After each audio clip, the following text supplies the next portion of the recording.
केवलप्रयोगी अव्यय. मनातील भावनांचे उद्गार.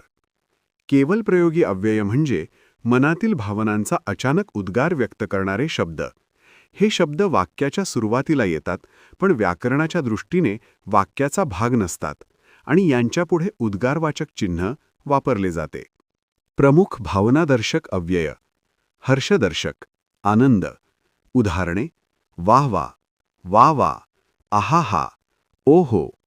वाक्य: आहाहा, किती सुंदर फूल आहे. शोकदर्शक, दुःख.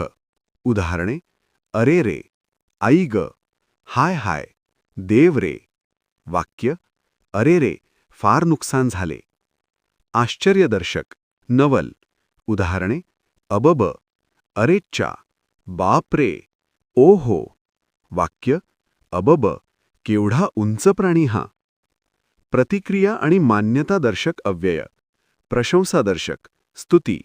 उदाहरणे: शाब्बास, छान, वाह वा, भले. वाक्य: शाब्बास, चांगला खेळलास तू. तिरस्कारदर्शक, तिरस्कार. उदाहरणे: छी, शी, हु, धिक.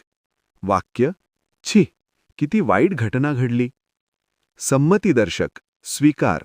उदाहरणे: ठीक, अच्छा, जी, बरं. वाक्य: ठीक आहे, तुझे काम होऊन जाईल.